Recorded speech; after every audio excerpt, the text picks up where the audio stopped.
कभी सोचा है कि क्या होता है जब अंधकार इतना बढ़ जाए कि खुद धरती को एक बचाने वाले के लिए गुहार लगानी पड़े? आज हम एक ऐसी ही कहानी में उतरने वाले हैं जो सदियों से हमारे साथ है। ये कहानी है कृष्ण के जन्म की। देखें, ये कहानी किसी आम समय में शुरू नहीं होती। ये तो उस पल से शुरू होती है जब पाप का बोझ बर्दाश्त से बाहर हो गया था। ये सिर्फ एक कहानी नहीं, ये एक कॉस्मिक पुकार है। जरा सोच कर देखिए, खुद पृथ्वी अपनी ही संतानों के किए गए पापों से इतनी दब गई कि उसे डिवाइन इंटरवेंशन के लिए विनती करनी पड़े। बस यही वो हताशा थी, यही वो पुकार थी जिसने भगवान विष्णु को अवतार लेने पर मजबूर कर दिया। तो उस समय दुनिया दिखती कैसी थी? ये एक ऐसा दौर था जब अधर्म मतलब अन्याय ही जीने का तरीका बन गया था। धर्म की जो बुनियाद थी ना, वो हिल रही थी। ये उस अराजकता की एक छोटी सी झलक है। सोचिए, जहां यज्ञ की पवित्र आग जलनी चाहिए, वहां राक्षसों के ठहाके गूंज रहे थे।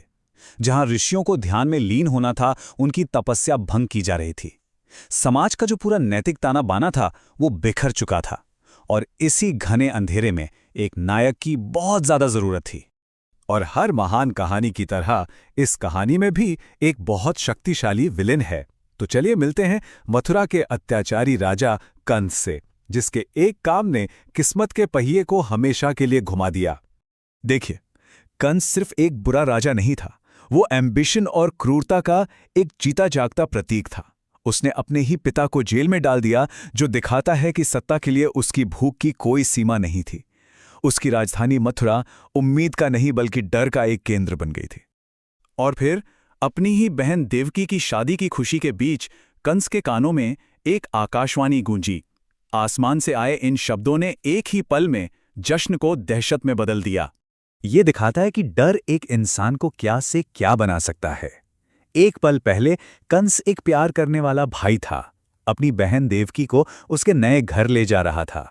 और अगले ही पल अपनी मौत के डर से वो उसका जल्लाद बनने को तैयार हो गया। विनाश का बीज बोया जा चुका था। अपनी बहन को बचाने के लिए वासुदेव ने एक दिल दुखाने वाला वादा किया कि वो अपनी हर संतान कंस को सौंप देंगे। इस वादे ने कंस की तलवार तो रोक दी, लेकिन देवकी और वासुदेव के लिए एक अंधेरी पत्थर की कोठरी के दरवाजे हमेशा के लिए बंद कर दिए, जहां उम्मीद की कोई किरण नहीं थी। 6 ये नंबर दिल दहला देने वाला है। जरा उस दर्द की कल्पना कीजिए, जब एक के बाद एक 6 नए जन्मे बच्चों को उनकी मां की गोद से छीनकर कंस ने पत्थर पर पटककर मार डाला। ये कंस की क्रूरता और देवकी वासुदेव की उस लाचारी को दिखाता है जो अपने वचन से बंधे हुए थे। लेकिन 7वीं बार एक दिव्य चमत्कार हुआ। ये संतान जो बलराम थे, उन्हें एक रहस्यमयी तरीके से बचा लिया गया। इस घटना ने कंस को कंफ्यूज कर दिया और अनजाने में ही उसने 8वीं संतान के आने के लिए रास्ता साफ कर दिया। और फिर वो रात आई, अष्टमी की अंधेरी तूफानी रात, जब ऐसा लगा जैसे समय रुक गया हो और उस जेल की कोठरी के अंदर स्वयं नारायण एक दिव्य बालक के रूप में प्रकट हुए। उनकी नीली आभा ने अंधेरे को रोशन कर दिया और उनकी मुस्कान में पूरे ब्रह्मांड की उम्मीद झलक रही थी। लेकिन इस दिव्य बालक का जन्म ही काफी नहीं था, उसे बचाना भी था। वासुदेव ने कृष्ण को एक टोकरी में रखा और रात के अंधेरे में एक खतरनाक सफर पर निकल पड़े। सामने उफनती यमुना नदी थी, पर चमत्कार देखिए, जैसे ही कृष्ण के पैरों ने पानी को छुआ, नदी शांत हो गई और खुद शेषनाग ने अपने फनों से उन्हें बारिश से बचाया। कृष्ण को नंद और यशोदा के घर गोकुल में सुरक्षित छोड़ दिया गया। यहां जो ब्रह्मांड का स्वामी था, वो एक नटखट बच्चे के रूप में बड़ा हुआ और उसके खेल, जिन्हें लीला कहा जाता है, असल में उसकी दिव्यता के गहरे संकेत थे। कृष्ण की सबसे प्यारी लीलाओं में से एक बहुत ही मामूली सी शरारत से शुरू होती है, लेकिन ये एक ऐसे गहरे सच को सामने लाती है जिसकी किसी ने कल्पना भी नहीं की थी। जैसा कोई भी मां करती, यशोदा परेशान हो गईं और उन्होंने कृष्ण को अपना मुंह खोलने के लिए कहा, लेकिन वो जो देखने वाली थी, वो किसी भी मां की कल्पना से बिल्कुल परे था। जब कृष्ण ने अपना मुंह खोला तो यशोदा ने मिट्टी नहीं देखी, उन्होंने पूरा ब्रह्मांड देखा। तारे, आकाश, समय और स्थान, सब कुछ एक छोटे से बच्चे के मुंह में समाया हुआ था। ये लीला हमें क्या सिखाती है? शायद यही कि जो अनंत है वो एक छोटे से रूप में भी समा सकता है और दिव्यता किसी भी साधारण पल में सामने आ सकती है। कृष्ण की लीलाएं सिर्फ ब्रह्मांड दिखाने तक ही सीमित नहीं थी, वो अपने लोगों की रक्षा के लिए भी थीं। जब बारिश के देवता इंद्र ने घमंड में आकर गोकुल पर एक विनाशकारी तूफान भेजा, तो बालक कृष्ण ने अपनी छोटी उंगली पर पूरा गोवर्धन पर्वत उठा लिया। ये सिर्फ एक चमत्कार नहीं था, ये एक संदेश था कि सच्ची दिव्यता सजा देने में नहीं, बल्कि रक्षा करने में है। कृष्ण की बाल लीलाओं का समय अब पूरा हो रहा था।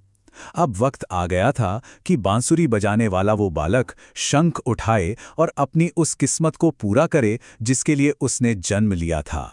कंस ने कृष्ण और बलराम को एक कुश्ती मैच के बहाने मथुरा बुलाया, जो असल में एक साजिश थी, लेकिन जिसे कंस ने एक खेल समझा, वो उसके अंत की शुरुआत थी। दोनों भाइयों ने कंस के सबसे ताकतवर पहलवानों को आसानी से हरा दिया, जिससे उस अत्याचारी का दिल डर से कांप उठा। और फिर उसी अखाड़े में कृष्ण ने कंस का सामना किया और उसका जीवन समाप्त कर दिया।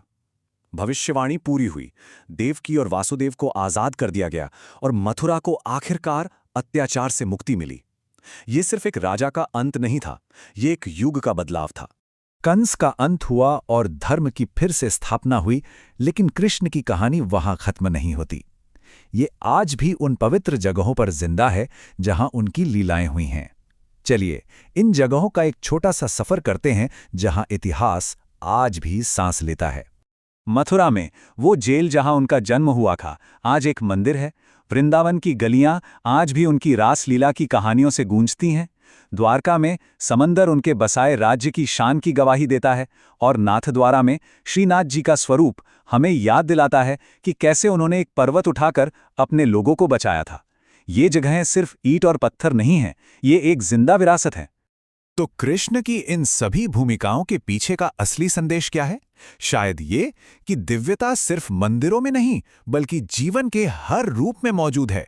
एक बच्चे की शरारत में, एक रक्षक के साहस में और एक राजा के न्याय में।